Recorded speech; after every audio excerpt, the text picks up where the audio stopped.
बानी पीटीआई की अस्पताल मुंतकली से मुतालिक सुप्रीम कोर्ट के हुक्म के खिलाफ नजरसानी दरख्वास्त पर रजिस्ट्रार ने एतराज़ आयद कर दिया। सुप्रीम कोर्ट की जानिब से बानी को अस्पताल मुंतकिल करने की 2 दिन की डेडलाइन आज रात ख़त्म होगी। तफसीलात जानेंगे डॉन न्यूज़ इस्लामाबाद के ब्यूरो चीफ इफ्तिखार शिराजी से। इफ्तिखार साहब, दरख्वास्त तो मुस्तरद कर दी गई है, क्या दोबारा दरख्वास्त दायर की जाएगी? जी, ये मेरे पीछे एक्सप्रेस हाईवे है जो रावलपिंडी से इस्लामाबाद की जानिब आती है। अगर किसी कैदी को अडियाला जेल से इस्लामाबाद लाना हो पेशी के लिए या किसी हॉस्पिटल में, तो इसी शाहराह के ज़रिए वो कैदी इस्लामाबाद आता है। और पे जो I-8 सेक्टर का फ्लाईओवर है, इससे जो पहला एग्ज़िट अगर कोई गाड़ी ले तो वो सीधी प्राइवेट हॉस्पिटल शिफा इंटरनेशनल जा पहुंचती है।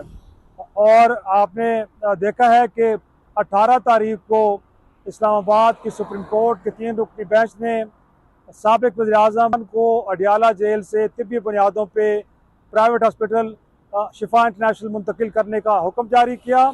लेकिन अभी तक शिफा इंटरनेशनल हॉस्पिटल अपने नए वकील का इंतज़ार कर रहा है। और आज जो ताज़ा तरीन इतलात हैं उसमें सुप्रीम कोर्ट ने उस रिव्यू पटिशन पे एतराज़ लगा के हुकूमत को वापस कर दिया और कहा यह गया है कि उसमें जो पेपर बुक्स होती हैं इस पटिशन के साथ, रिव्यू के साथ या एतराज़ के साथ वो नहीं लगाई गई, लिहाजा इसे दोबारा दायर किया जाए।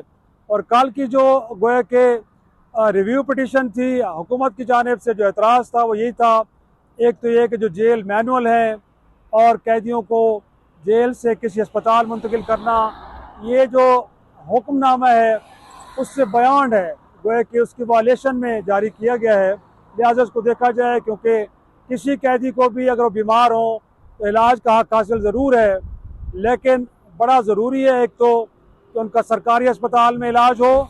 और अगर डॉक्टर्स का मेडिकल बोर्ड ये तजवीज़ करता है कि किसी भी बीमारी का सरकारी अस्पताल में इलाज मुमकिन नहीं है, तो सूरत में उस कैदी को, उस कन्विक्टेड पर्सन को किसी प्राइवेट अस्पताल में मुंतकिल किया जा सकता है। लेकिन इमरान खान के मामले में हुकूमत का ख्याल ये है कि ऐसा कुछ नहीं है। और जो चीफ कमिश्नर इस्लामाबाद की जानिब से एतराज़ लगाया गया वो ये कि अगर इमरान खान को ये सहूलत दी जाती है प्राइवेट अस्पताल में इलाज की, तो कल को इस मुल्क का कोई भी कैदी ये सहूलत गोया के उसका तकाजा कर सकता है। तो लिहाजा एक नया गेट ओपन कर दिया जाएगा जो कि मुमकिन नहीं होगा। इस दौरान अब एतराज़ आ चुका है हुकूमत की अपील के ऊपर। अब इसका गोया के जो रिक्वायर्ड मटीरियल है वो लगा के कब पेश किया जाता है और क्या इसको सुप्रीम कोर्ट फौरी तौर पे टेकअप करती है, और अगर नहीं करती फिर अदालती ज़बान में हम ये कह सकते हैं कि जो 18 अगस्त का ऑर्डर है वो अभी तक प्रिवेल करता है, वो एक्टिव है। और उसके ऊपर देखा जाए तो इनिशियली जेल इंतज़ामिया ने उस पर अमल दरामद भी कर दिया है, क्योंकि उनकी बहन उज़्मा खान की मुलाकात भी हो चुकी है। इस दौरान उनके अहलिया बुशरा बीबी से भी उनकी मुलाकात कराई गई है। तो हम कह सकते हैं कि सुप्रीम कोर्ट की जानिब से जो अहकामात आए हैं उन पे पार्शली अमल दरामद हो चुका है।